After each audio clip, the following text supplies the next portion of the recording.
Bonjour mesdames et messieurs et bienvenue à vous dans votre émission Santé Mag. Je suis ravie de vous retrouver, ravie de vous accompagner tout au long du mois sacré de Ramadan.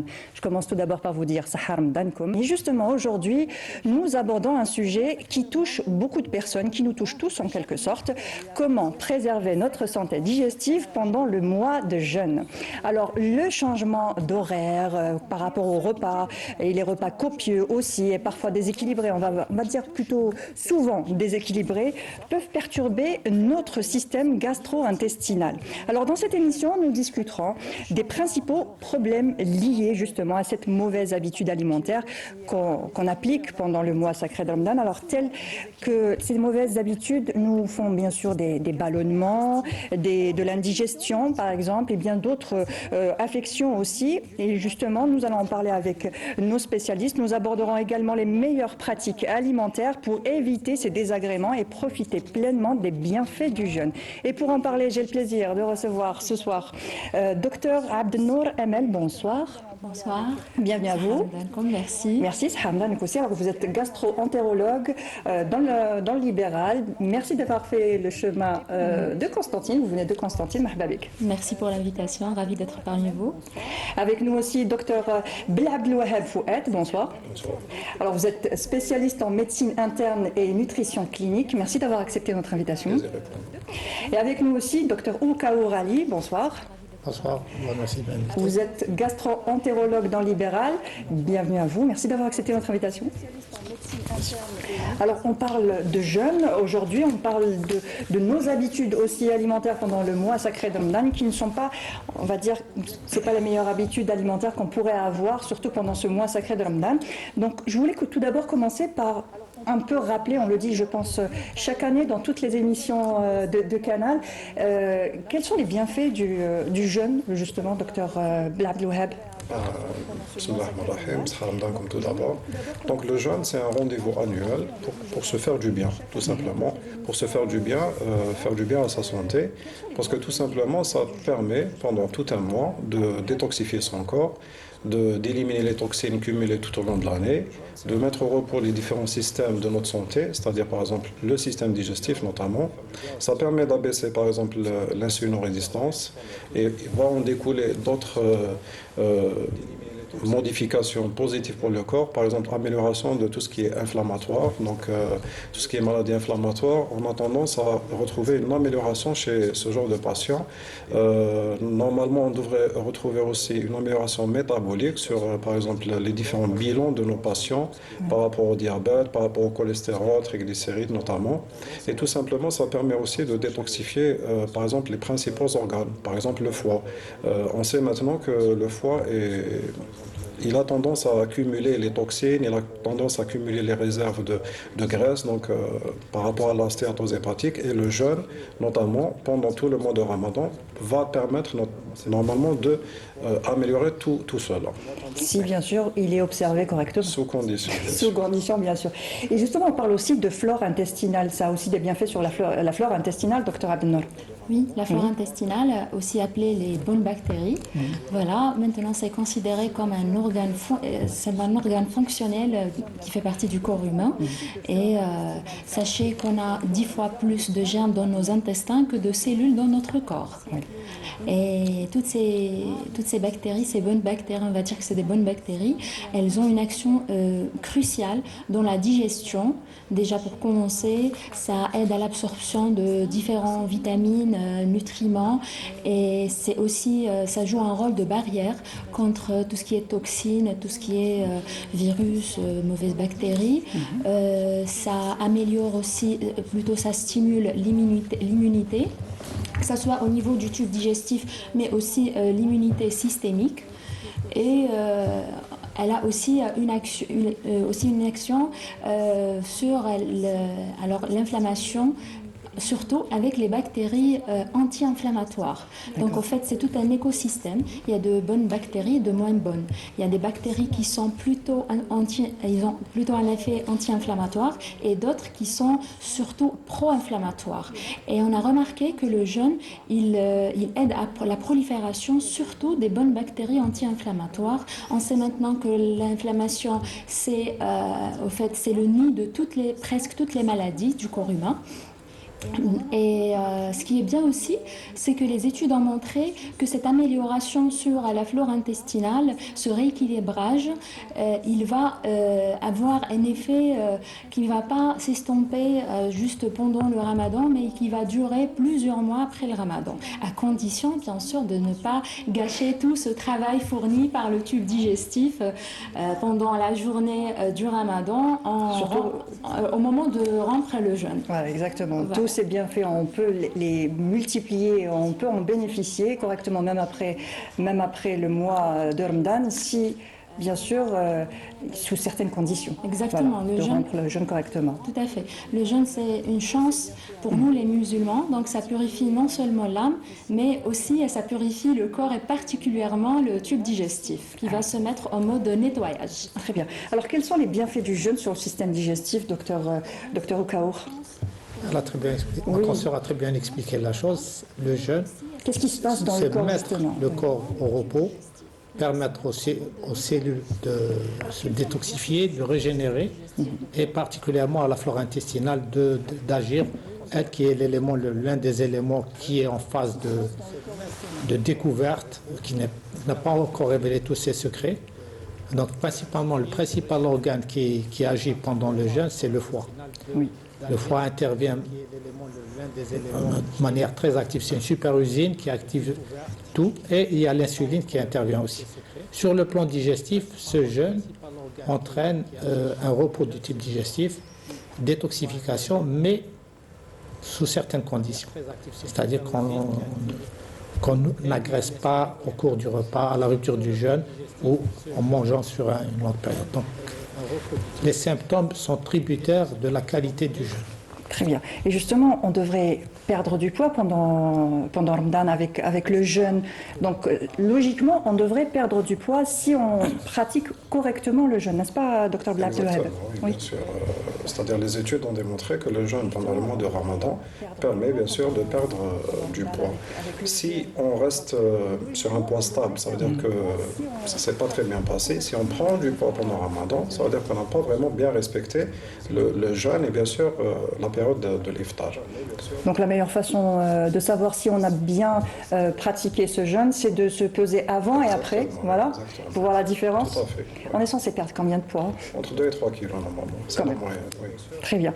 Alors, comment peut-on définir un petit peu l'alimentation qu'on a pendant ces 30 jours? 30 jours où c'est, en général, pour beaucoup de personnes, c'est 30 jours de shorba, 30 jours de bourrek et 30 jours de plats vraiment copieux où, si je puis dire, on se goinfre, n'est-ce pas? Exactement. Le problème, c'est qu'on est victime de nos traditions et on est victime de l'apport de certaines traditions qui sont externes à l'Algérie. C'est-à-dire que déjà d'emblée, il faut savoir que nos repas, ils sont riches en graisse et riches en sucre. Donc la problématique, elle est là. Le problème aussi, c'est que pendant la période du jeûne, donc on laisse au repos notre système digestif et dès l'adhan, on peut dire qu'il y a une agression. Donc il faut essayer de manger doucement, lentement, essayer de choisir les bons aliments, la meilleure façon de cuisiner pour justement ne pas trop agresser le système digestif. Quand on agresse le système digestif de façon trop brutale, c'est tout le corps qui va en pâtir. Voilà. Exactement. Et justement, est-ce qu'avant l'arrivée de, par exemple, ce mois de Ramadan, est-ce que vous avez eu des consultations avec vos patients? Est-ce qu'on vous a posé, par exemple, les questions? Je vous pose à tous les trois la même question. Est-ce qu'on vous a demandé, est-ce qu'il y avait un régime à suivre, si tout allait bien, si on vous a demandé des conseils? Je commence avec vous, docteur Abdenour. Oui, je crois que cette culture commence à s'installer petit à petit. Il y a les patients qui sont demandeurs de conseils, surtout par rapport à ceux qui ont une maladie chronique, ils viennent pour demander comment prendre leurs médicaments pendant le ramadan. Est-ce qu'il n'y a pas de contre-indication à jeûner? Donc je pense que ça commence à s'installer petit à petit, cette culture de venir consulter avant le mois sacré du ramadan. Très bien. Docteur Abdelwahab. Tout à fait. Il faut savoir que normalement, le mois de Ramadan, il faut s'entraîner avant. Oui. Notamment pour les malades chroniques, donc les diabétiques, les insuffisants rénaux, tous les malades chroniques digestifs, etc., devraient déjà essayer de jeûner, bien sûr, en ayant l'aval du médecin traitant. Donc les maladies chroniques, il y a certains qui peuvent jeûner facilement, d'autres, on peut leur interdire de jeûner, et des fois, on peut même négocier avec le patient. La négociation s'avère très rude. Des fois, on a besoin de faire appel aux conjoints du patient, aux enfants du patient, aux aînés, etc., pour essayer quand même de faire entendre raison à ces patients. Ces patients, exactement. Docteur, Il y a, au cas où. deux catégories de patients, ceux qui ont des maladies chroniques et ceux qui viennent poser des questions, qui ont des maladies aiguës, colopathie, reflux et tout ça. Souvent, dans la prescription religieuse, certains conseillent de jeûner le mois d'avant. C'est la meilleure façon de s'entraîner, de préparer son corps à la période de jeûne. Donc c'est des essais, c'est plusieurs jours de jeûne. Et ça, c'est une bonne préparation pour le mois de Ramadan. Ça évite le choc de la brutalité de son premier jour, parce que c'est les premiers jours qui sont les plus difficiles. Oui. Là, on sollicite beaucoup le foie. Il y a, donc il y a un moment pour être- d'adaptation la pour première être semaine. scientifique. Donc on consomme nos graisses avant de consommer nos stocks de sucre. Donc tout ça, donc les 2 premiers jours sont les jours les plus difficiles. Maintenant, les gens viennent poser la question, est-ce que je peux jeûner? En général, catégoriquement, pour les gens porteurs de maladies chroniques, c'est un non. non catégorique. On ne négocie pas, on ne discute pas, vous prenez ça et les gens acceptent. Parce qu'on leur explique les dégâts qui peuvent survenir en cas de jeûne non préparé. Maintenant, il reste les gens qui ont des problèmes un peu fonctionnels, les gastrites, les ballonnements, les colopathies. Là, je leur dis de jeûner. Certains sous couverture médicamenteuse, comme les gastrites et les colopathies, je leur dis c'est la meilleure période pour un peu mettre votre corps au repos, votre côlon au repos, et permettre à la flore qui pourrait être la cause de votre colopathie fonctionnelle de régénérer, ce qu'a expliqué très bien ma consoeur de manière très parfaite. Donc là, les gens sont sensibles, ils savent. Parce que maintenant, les gens savent ce que c'est le microbiote, les gens savent ce que c'est l'hélicobactère. Tous cette notion-là ont été vulgarisées. Donc, on l'explique. Aux gens qui ont des pathologies chroniques sévères, là, il ne faut pas jeûner. Exactement. Et des pathologies gastriques aussi. À ce moment-là, pour certaines pathologies, il faut éviter de jeûner. Oui, par exemple, comme l'ulcère, en période aiguë, oui. Mais généralement, l'ulcère est curable. Donc, souvent, quand on a une preuve que ça a cicatrisé, qu'il est bien, rien ne s'oppose à ce qu'il jeûne. Pour les gens qui ont fait une endoscopie dans la période de 3 semaines qui précède s'il y a des lésions aiguës, sévères ou tout ulcère, là, c'est catégorique, il ne faut pas jeûner, attendre la fin. Après cicatrisation, vous pouvez jeûner, la religion le permet. Très bien. Alors, ce que je vous propose tout de suite, mesdames et messieurs, c'est de suivre un reportage de notre journaliste Majda Jahmoun. Elle revient sur l'alimentation des Algériens pendant le mois sacré de Ramadan. لوروبا ايكيليبري بالنسبه ليا هي بون بلا شوربه جواز بون نقولوا باغ اكزومبل زعما كباب كيما اليوم شويه لي سالاد ايتو ونختموها افيك لي ديسير بيان سور لي فخوي. لو بلا دو ليكيب تاعي في رمضان ناكل الريز وناكل سكالوب وكل شويه ديسير ولا عفسه هكذايا عندي ياغورت لوز بيستاج شوربه et un petit salade un gratin et pour le dessert un tiramisu. شوربة ça dépend فريك vermicelle مع حبة بوراك une orange salade verte Pour moi, un repas complet. Ces repas sont-ils réellement équilibrés? Nous avons décidé de vérifier ces réponses avec une nutritionniste. Pour ce premier repas, shorba djouaz, une salade et un fruit pour le dessert, ça dépend de la composition exacte de chaque élément تاع الفطور ديالو. Pour ce deuxième repas qui est composé de riz, de poulet, d'amandes, pistaches et un yaourt, franchement, je ne suis pas très d'accord. Ce serait bien d'avoir une soupe de légumes ou là, une shorba ou gratin, tiramisu. Là, j'imagine que ça doit être quelqu'un qui se dit « je me prive d'un côté ». Pour pouvoir manger ce que je veux d'un autre. Or que ça c'est complètement faux. Une fois, 2 fois par semaine, on peut avoir un petit dessert spécial Ramadan. Pour cette dernière personne, donc entre shorba, bourek et un dessert, donc là le repas est incomplet. Le repas équilibré, selon la nutritionniste, comprend une soupe à base d'une variété de légumes pour faciliter la digestion, un plat protéiné et idéalement un dessert riche en fibres. Pour répondre aux besoins de notre organisme fi Ramadan et avoir une alimentation qui va être saine et équilibrée, déjà il ne faut rater aucun repas. Toujours commencer par une soupe. On aura nos intestins qui vont être vraiment non sollicités pendant toute la journée. Donc il est préférable d'avoir quelque chose de tiède. Et après ça, on pourra avoir le plat, idéalement un plat algérien, mais qui soit majoritairement composé donc, de protéines, une ration de protéines, pour éviter la fonte musculaire ou même des protéines végétales. Plus il y a des légumes, mieux c'est pour la santé. Pour finir, donc un fruit frais. De son côté, l'organisation Himaytek enregistre un taux élevé de consommation de sucre, de sel et de matières grasses durant ce mois. C'est pourquoi elle mène des campagnes de sensibilisation pour choisir les bons aliments pour se revitaliser. Malheureusement, le mois de carême, il y a une surconsommation des produits qui ont un fort potentiel en sucre, en sel et en matière grasse. Par exemple, le gâteau oriental, etc., qui ont un effet très néfaste sur la santé du consommateur. L'organisation Himaytek essaye de faire des campagnes de sensibilisation pour orienter le consommateur vers une consommation saine. Notre corps demande naturellement du sucre après l'iftar.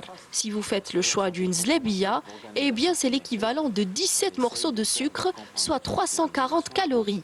Les nutritionnistes appellent cela une bombe calorique. Il conseille donc de substituer ces sucreries par des fruits frais. Il est important de choisir les bons aliments pour se revitaliser et n'oubliez pas, manger doit rester bien sûr et avant tout un moment agréable et convivial. Agréable et convivial et rapide surtout parce que nous avons une façon de manger aussi pendant le mois sacré de Ramadan. On est un petit peu pressé pour manger. Est-ce que justement la façon dont on a de consommer rapidement tous ces plats a un effet délétère sur notre santé, docteur Abdennour? Évidemment, parce Oui. que la digestion elle commence avant tout au niveau de la bouche. Donc si on ne mâche pas correctement, si on ne mastique pas, si on ne prend pas le temps de bien mastiquer les aliments, c'est sûr que ça va gâcher une étape très importante dans la digestion. Ouais. Donc après, on se précipite à tout manger en même temps, sans faire de pause. Et c'est là où viennent les troubles, donc les troubles digestifs qu'on voit couramment à nos consultations, qui sont premièrement la dyspepsie. Par ordre de fréquence, je pense que c'est la première, la dyspepsie qui est... Alors, sur Constantine, c'est la dyspepsie. Voilà. Et justement, docteur Oka, quel est le premier motif justement de consultation pendant le mois sacré de Ramadan? En général, c'est ce qu'elle vient de dire. Une dyspepsie, pareil. Voilà. Dyspepsie, c'est un terme très large pour décrire tous les symptômes. Il y a un autre qu'on voit fréquemment chez les gens opérés de la vésicule. C'est des coliques suivies de diarrhée qui surviennent juste aux premières bouchées. Ça, souvent, les gens qui ont été opérés de la vésicule se plaignent de ça. C'est une diarrhée biliaire, donc qui n'est pas grave, qui ne nécessite pas de traitement particulier.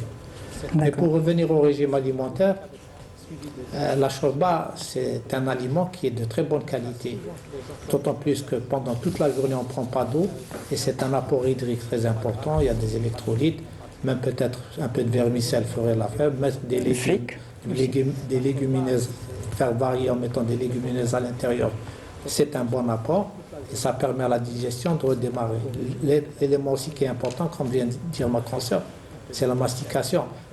Plus on traîne dans la mastication, plus on permet aux autres organes de se réveiller pour faire leur action, particulièrement le foie, le pancréas et les sucs gastriques.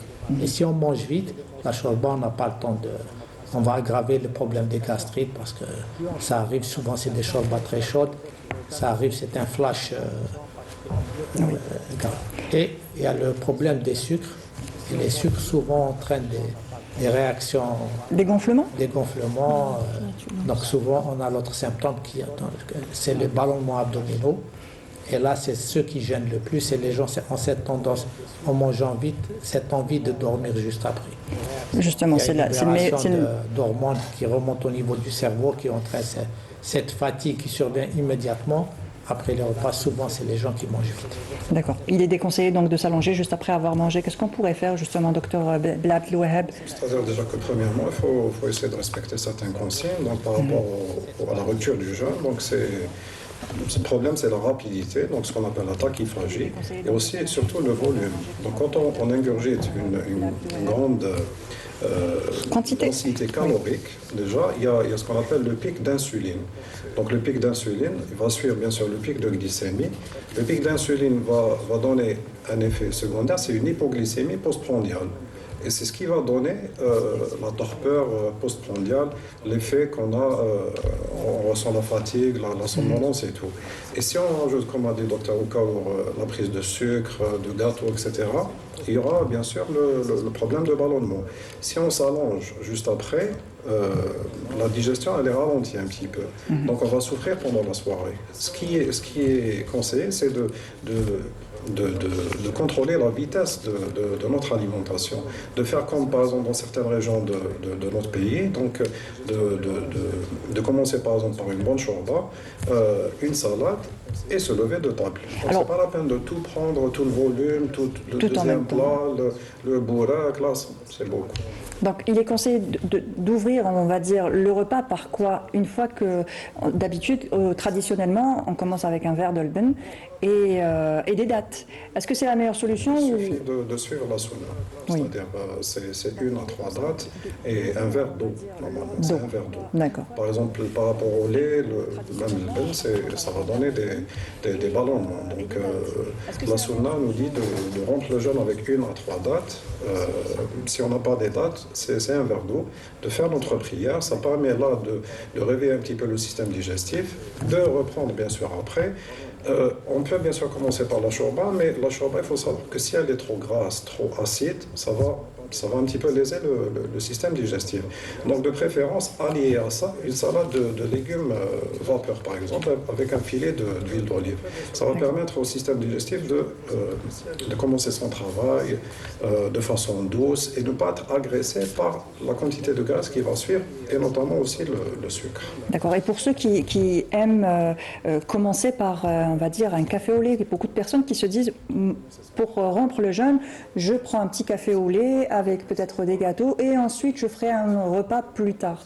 Est-ce que c'est pas très conseillé? Notamment qu'on va rompre le jeûne à une heure assez tardive, c'est-à-dire que ce n'est pas un début de soirée qui vers les coups de 19h. Oui. Voilà, donc c'est le moment du dîner d'habitude. Donc on peut dîner normalement. Le café, ce serait bien de le prendre après, justement.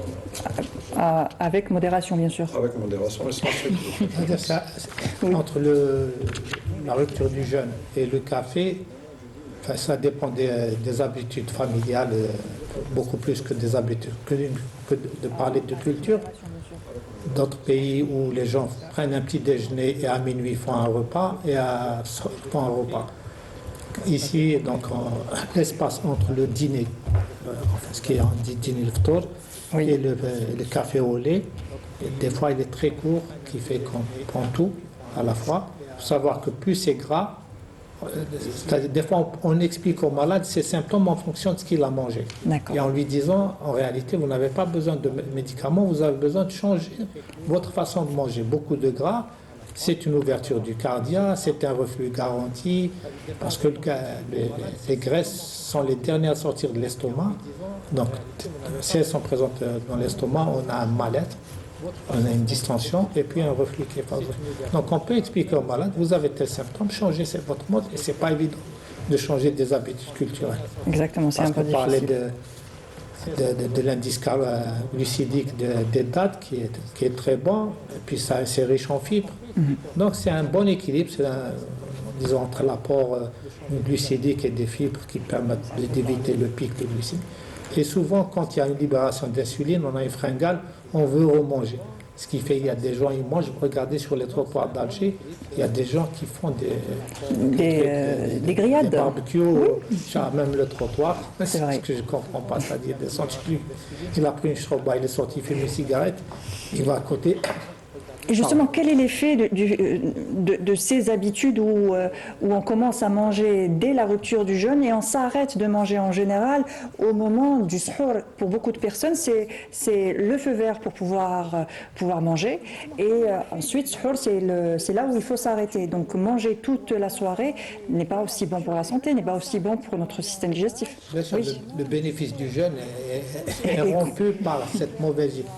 Ça devrait être un mois de piété, c'est-à-dire qu'il y a aussi le côté spirituel qui entraîne un bien-être psychique, une relaxation, et d'un autre côté, une alimentation sobre, c'est-à-dire penser aux pauvres, penser à un truc.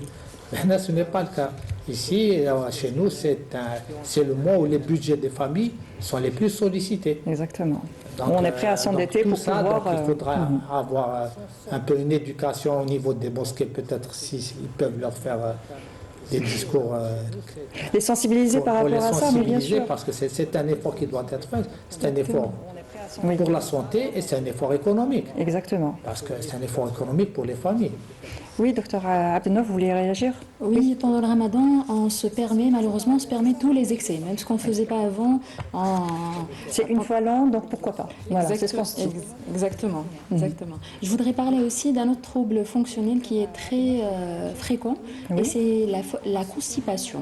Oui. La constipation est très présente pendant le mois du ramadan, et ça, je dirais que c'est aussi parce qu'il y a moins d'apport hydrique. Voilà. D'habitude, j'allais y venir justement. Voilà. Parce qu'en général, d'autres habitudes, mauvaises habitudes qu'on a pendant le mois sacré de Ramadan, c'est la bouteille de limonade. La bouteille de limonade qui ne quitte pas la table, que ce soit la table du ftour ou la table de la soirée ou même pour suhoor aussi. Donc accompagner son repas avec la limonade, bon, c'est clair que c'est déconseillé. Voilà. Et c'est qu'on pense que le verre de limonade, il suffit pour se réhydrater après une longue journée quand même de jeûne. Donc je voulais justement revenir sur les méfaits de la limonade, vu que c'est gazeux déjà, que ça contient beaucoup de sucre, beaucoup d'additifs, donc pour les ballonnements, constipation, ça a aussi de mauvais effets. Tout à fait. Donc, et je reviens à l'eau.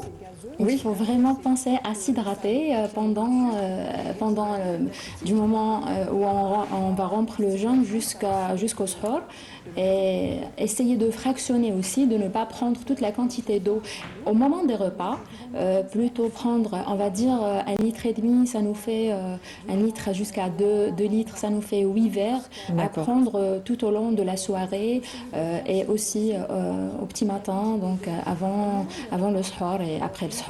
Docteur Blabdi Wahab, justement, accompagner son repas avec un verre de limonade, on sait c'est déconseillé, mais on le répète, on sensibilise ce soir. Et puis après, parler aussi de l'hydratation, oui. La limonade, c'est pas une bonne idée. Oui. C'est-à-dire que le repas, normalement, il devrait être, c'est-à-dire selon toujours les préceptes de la sunna, c'est tout l'akl, tout pour l'hydratation et tout les tanafus. Tanafus, ça veut dire prendre le temps, tout simplement, de discuter avec sa famille et tout. Donc ça permet d'allonger le temps de l'iftar. Par rapport à l'hydratation, la meilleure source d'hydratation, c'est bien sûr l'eau. Et comme a dit ma collègue, bien sûr, il faut essayer de boire entre 1,5 litre et 2 litres et que ce soit fractionné tout au long de la soirée. Donc déjà, on a un verre pendant l'adhan. On devrait avoir un deuxième verre qui étienne normalement pendant l'iftar, un autre verre à la fin, ça nous fait déjà 3 verres, et ainsi de suite pendant toute la soirée et le soir aussi. Et le fait de manger une bouchée et de la faire passer avec de l'eau, aussi déconseillé. C'est-à-dire Pas c'est très. déconseillé si on a des problèmes digestifs par rapport à la colopathie. Mais si on n'a pas ce genre de problème, on peut consommer de l'eau pendant le repas. D'accord. Et pour ceux qui choisissent de l'eau gazeuse, qui se disent bon, on ne prend pas de limonade, pas de sucre, pas de limonade, pas d'additif, on prend de l'eau gazeuse avec quelques gouttes de citron. Est-ce que c'est possible de remplacer l'eau plate par de l'eau gazeuse? C'est possible, ça hydrate bien sûr, c'est riche en bicarbonate, ça va limiter tout ce qui est sucre gastrique, etc. Mais bien sûr sous couvert de ne pas être colopathe, parce que ça provoque bien sûr des ballonnements et des flatulences pendant la soirée, et notamment si on prend un repas trop gras et que pendant la soirée on consomme beaucoup de sucre. Pas toutes les eaux qui sont bicarbonates. Peu d'eau, peut-être à part Certaines, une ou deux marques, voilà, exactement. Il faut savoir que aussi il y a pour l'apport hydrique la shorba, à condition qu'elle ne soit pas salée. Parce qu'une shorba salée, il y a des passages d'eau quand l'aliment est trop salé, il y a un appel d'eau, donc il y a un déséquilibre. Déjà le corps, les cellules qui sont 60% du corps, c'est de l'eau. Il faut savoir qu'il y a un circuit interne de 6 à 8 litres d'eau qui tourne en permanence entre salive, sécrétion gastrique, sécrétion biliaire, pancréatique. Tout ça, c'est 6-8 litres qui tournent en permanence qu'il faudra maintenir dans la même proportion et éviter la déshydratation des cellules et des muscles et tous les organes. Donc, il ne faut pas prendre une alimentation salée. Et le sucre ne ramène rien. Peut-être une eau gazeuse permet un peu de souffler, de rôter et de se sentir bien. Chez nous, rôter n'est pas mal vu, de l'hiver on dit, donc, mais ça permet d'être bien. Mais il est déconseillé de retenir ces eaux aussi. Il est déconseillé de les retenir. Ah oui, bien sûr. Oui. Se forcer, on peut entraîner, il y a un syndrome, une maladie, enfin, un accident qui survient, c'est la rupture de l'œsophage. Quand on se retient un vomissement forcé et qu'on essaie d'éviter de vomir ou un rot qu'on bloque. On peut entraîner des lésions très importantes. Il faut roter, dire alhamdoulilah. Bien sûr. Ça passe. Qu'est-ce qui devrait nous faire consulter en urgence pendant le mois sacré d'Ramadan? Quels sont les symptômes concernant notre appareil digestif? Qu'est-ce qui pourrait mal se passer pendant la journée, soit pendant le jeûne ou pendant la soirée, qui devrait nous faire consulter Dans la journée, le symptôme, on est à jeûn, donc souvent c'est, pour être très simple avec les gens, donc souvent c'est l'ulcère qui se réveille pendant la période de jeûne.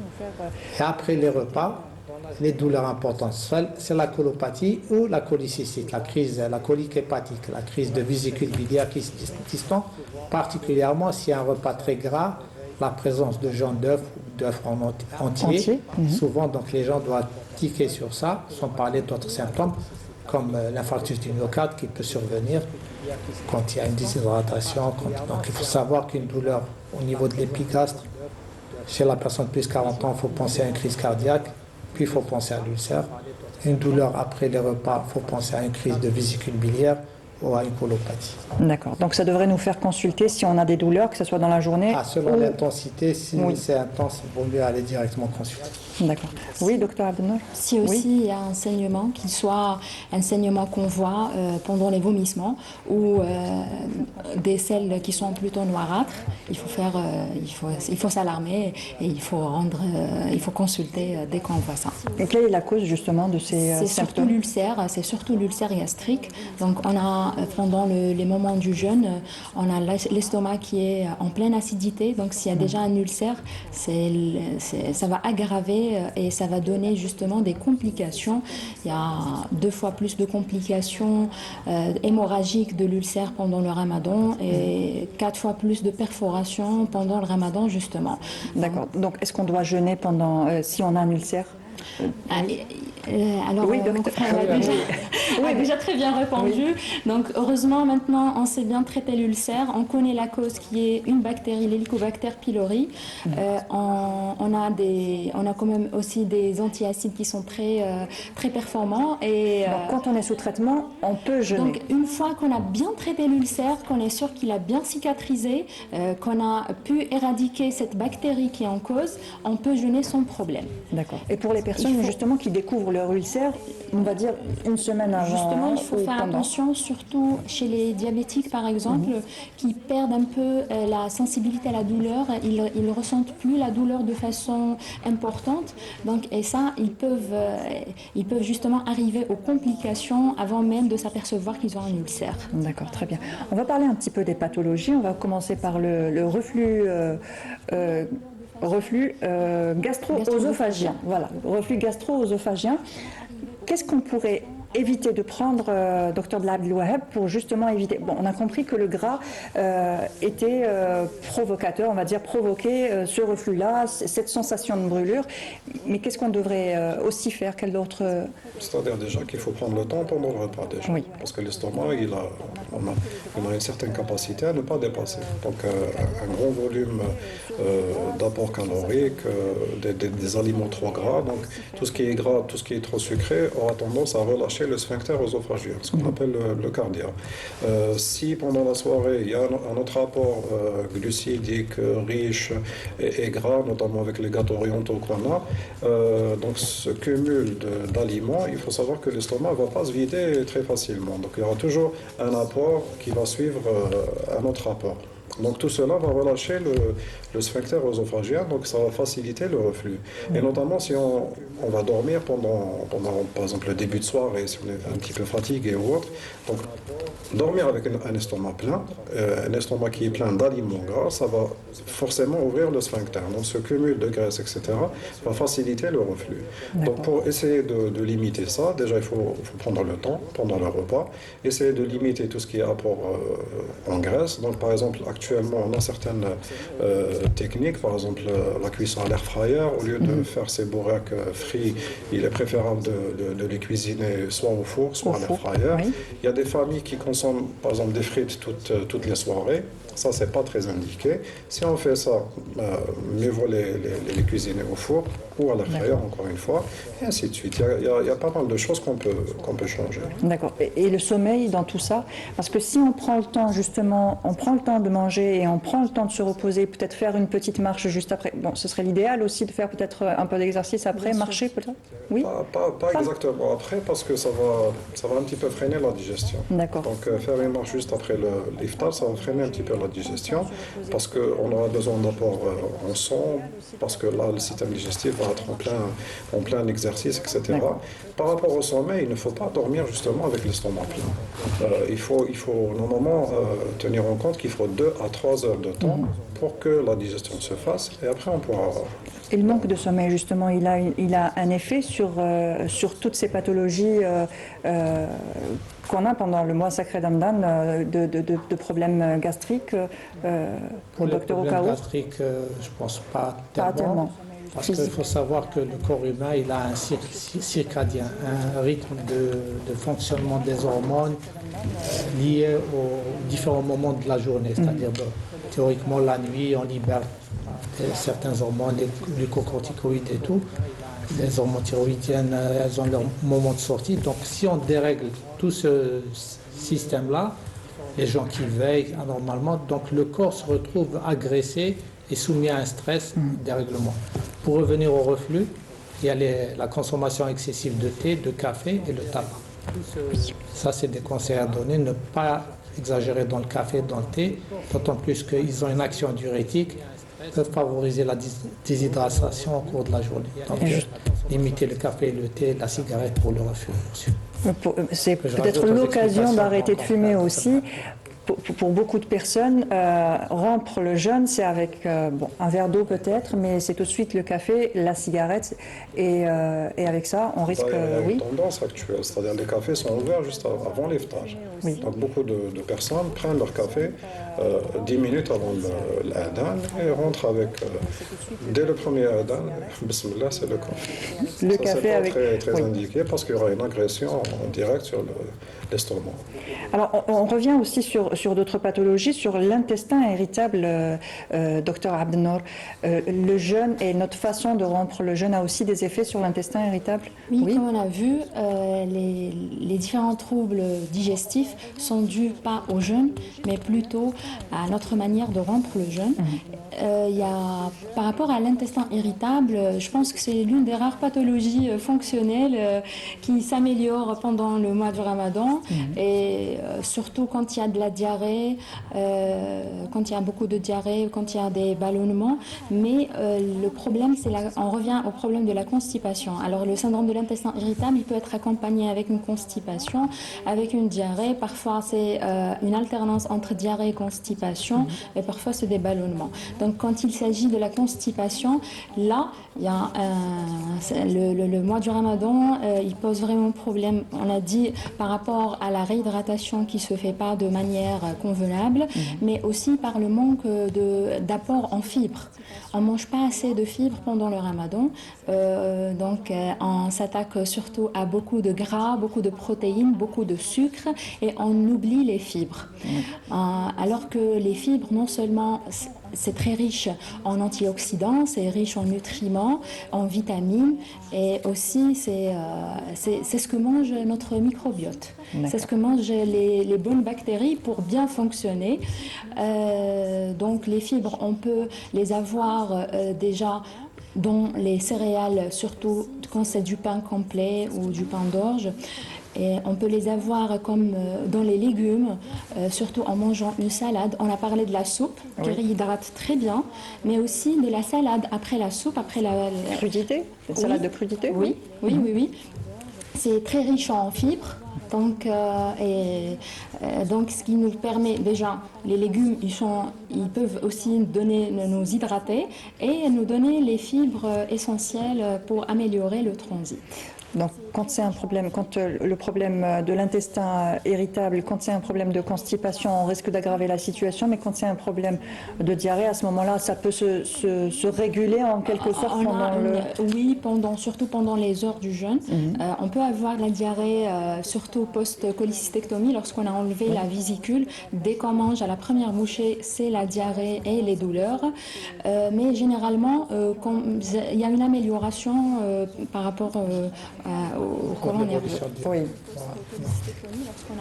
Et par rapport justement au suhour, à ce repas qu'on prend tôt le matin, où on se réveille et puis on prend tôt le matin, qu'est-ce qui pourrait... En général, on prend suhour et puis on revient au lit. Enfin, pas pour tous, mais pour beaucoup de personnes, c'est revenir au lit, dormir juste après avoir mangé. Donc, ça dépend des personnes. Pour des personnes, c'est juste un café au lait comme un petit déjeuner. Pour d'autres, c'est refaire une deuxième partie d'un deuxième ftour, mais très tôt le matin.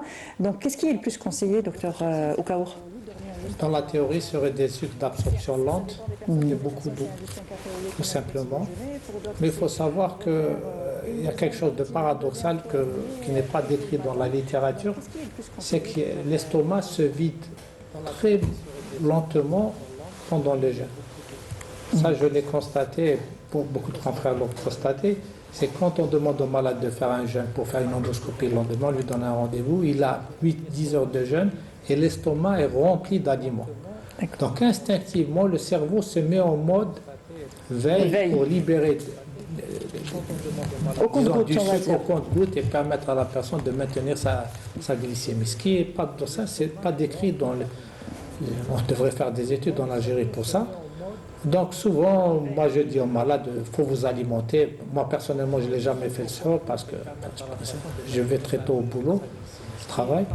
Donc, mais dans la théorie, c'est beaucoup d'eau pour avoir suffisamment d'eau dans la journée, éviter le café avec sort parce que c'est un diurétique, le thé, le café en excès, peut-être une petite quantité pour les gens migraineux, mais éviter parce que c'est un diurétique, on risque de perdre de l'eau au cours de la journée, et des sucres d'absorption lente, pas des trucs trop sucrés, pas des pâtisseries, plutôt des dattes qui sont riches en fibres, et du pain.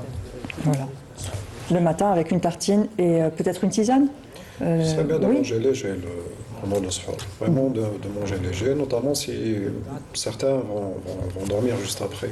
Donc si par exemple on attaque une journée de travail, on peut prendre quand même un soir qui est assez conséquent, mais si bien sûr on a un travail qui est plutôt manuel, qui est prenant, physiquement. physique, voilà. Mais dans la plupart des cas, c'est le bureau, c'est la voiture. C'est la sédentarité, on oui. n'a pas vraiment besoin de beaucoup de calories le matin. Donc, il faut savoir que le jeûne pendant Ramadan, il est fait justement pour détoxifier le corps. On a tous cette petite peur que pendant la journée, on aura faim, ou bien on aura soif.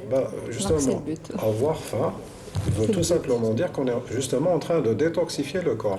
Avoir faim, c'est tout simplement la cellule qui est en train de demander du sucre. Donc, il n'y a pas de sucre qui est apporté par l'alimentation. Et là, elle va se tourner vers notre substitut, justement. Donc, on va fabriquer des corps cétoniques à partir des réserves. Et la meilleure réserve, bien sûr, dans laquelle on peut puiser, c'est le gras. D'où l'amaigrissement qui normalement suit le mois de Ramadan. Si on n'a pas maigri, ça veut dire qu'on a trop mangé pendant l'iftar, pendant la soirée et notamment pendant le soir. Et justement, et surtout pendant la soirée avec Slabia et Qalb el-Louz. Qu'est-ce que vous pouvez dire par rapport à ça? Ça peut être occasionnel, c'est des traditions bien sûr. Ça peut être occasionnel. On ne va pas bien sûr interdire aux gens de consommer ce qui est traditionnel. Depuis tout petit, on a mangé de la Slabia, Qalb el-Louz, etc. Mais ce n'est pas 30 jours. Voilà. C'est par exemple pendant le week-end, c'est par exemple avec des invités, etc. Mais les autres jours, c'est bien de garnir la table justement de la soirée, de fruits, d'oléagineux, etc. Donc ça va permettre d'apporter, comme a dit ma consoeur, des fibres. Ça va nous aider à nous hydrater de façon positive. Et les oléagineux, c'est un apport qui est gras, bien sûr, mais c'est du bon gras dont on a besoin. Donc il faut essayer de choisir les meilleurs nutriments. Et je pense que normalement, dans la conscience sociale actuellement, avec tout ce qui est réseaux sociaux et tout le monde est au courant un petit peu de ce qu'il faut manger, ce qu'il faut privilégier et ce qu'il faut bannir ou bien éviter. Donc par exemple, pour les confiseries de Ramadan, moi, je dis à mes patients, pendant le week-end, c'est permis, pendant la semaine, non. C'est permis, mais aussi toujours avec modération. Voilà, c'est le maître mot. C'est pas la boîte de Qalb el-Louz qu'on consomme le soir même. Une part, ça passe. Ça suffit largement. Ça suffit largement. Justement, je voulais on va revenir un petit peu sur comment rompre le jeûne correctement. On arrive pratiquement à la fin de l'émission. Donc, comment rompre le jeûne correctement? Comme vous l'avez dit, tout d'abord, un verre d'eau à température ambiante. Exactement. Oui. Bien sûr. Faire sa prière, ça permet donc de réveiller le système digestif.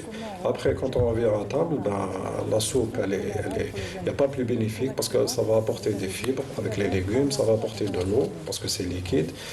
Par exemple, pour les colopathes, le fric, c'est un petit peu lourd, donc on peut varier, bien sûr, ces soupes de légumes, soupe de melmes, par exemple, qui est fait à base d'orge. Donc, il faut essayer de varier la soupe. Il faut accompagner ça de légumes. Parce que pendant le mois de Ramadan, on ne consomme pas, comme a dit ma consoeur, beaucoup de fibres. Donc, on n'achète pas beaucoup de légumes, on ne fait pas beaucoup de salade. Même si on la fait, on la laisse en dernier. Or, normalement, ça devrait être une entrée. Donc, pour moi, c'est soupe et salade. Il faut varier, bien sûr, les légumes. Le deuxième plat, c'est selon chacun. Il n'est pas vraiment conseillé, mais c'est un petit apport de protéines dont on a besoin. On n'a pas vraiment besoin, parce qu'on n'a pas le temps de bien manger pendant le mois de Ramadan. Donc oui, on peut avoir l'apport de protéines, mais pas le gras qui accompagne cet apport.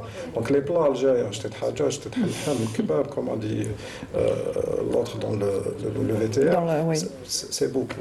Oui. Et surtout qu'on privilégie souvent la viande de mouton. Ce qui n'est pas forcément bon non plus et pour... aussi, on a une mauvaise habitude, c'est prendre le bout de pain et de saucer. Oui. Il faut essayer d'apprendre à manger à avec la fourchette. Voilà. Pas toujours évident. Et docteur Oukaour, par rapport à un plat qu'on n'a pas cité depuis tout à l'heure, mais ce qu'on appelle le voilà, ou tajin mahloul, pour rassurer ou pas les téléspectateurs. Non, mais il faut mener une guerre contre la consommation de sucre. Je pense que durant toute l'année, on a un excès de consommation de sucre. Je pense qu'avec les réseaux sociaux et puis la courbe, la pyramide d'âge fait que les gens de moins de 70 ans sont branchés. C'est plus la génération de mes parents. Donc on devrait agir sur ces réseaux sociaux-là, à partir de la télévision, pour prendre les conseils qu'a donné le docteur Abdel Wahab. Ils ne sont pas très agressifs, ils sont respectueux de nos coutumes, mais ils sont très éthiques. Voilà, exactement. Chez nous, à Constantine, c'est je baisse. Voilà. Oui, je passe avec des amandes. Exactement. C'est bon les amandes, docteur Abdel Wahab. C'est des oléagineux, c'est bénéfique, bien sûr. Alors, associé au Les sucre. noix sont riches en oméga 3. Oméga 3. Quelque chose comme ça. Donc on devrait un peu switcher sur ça que sur le sucre. le miel là qu'on rajoute sur le côté. Oui. Alors, oui, une petite pièce, oui, ça va, mais plus que ça va plutôt agresser le tube digestif. Et laisser ce tube digestif au repos ou même en soirée aussi. Oui, voilà. Il est important aussi d'avoir des moments pour respirer un petit peu pour que tout se passe bien. Donc on revient au maître mot qui est la modération. C'est pas interdit de goûter. Il n'y a aucun aliment qui est complètement interdit, mais il suffit juste de ne pas manger tout en même temps. Et on a 30 jours, on peut goûter à chaque fois. Une fois les week-ends, par exemple, à un plat, même s'il est un peu sucré, gras, ça se fait une seule fois, mais pas tous les jours. Et ne pas hésiter à consulter si on ressent n'importe quel signe qui devrait nous alerter. Oui, exactement. Très bien, merci docteur. Alors, je rappelle, c'est le docteur Abdelnour Hamel, vous êtes gastro-entérologue dans le libéral de Constantine. Merci d'avoir fait le chemin jusqu'ici. Et Avec plaisir. C'était un plaisir partagé. Avec nous aussi, docteur Bla Abdelwahab Fouad, vous êtes spécialiste en médecine interne et nutrition clinique. Merci aussi d'avoir participé. Et docteur Oukaou Rali, merci aussi à vous d'avoir participé à l'émission. Alors, vous êtes aussi gastro-entérologue dans le libéral. Voilà. Merci à vous. Merci à vous aussi de nous avoir suivis jusque-là. Je vous souhaite une bonne fin d'après-midi avec le reste des programmes de la chaîne. Sahaf Torkom. Au revoir. Merci à vous.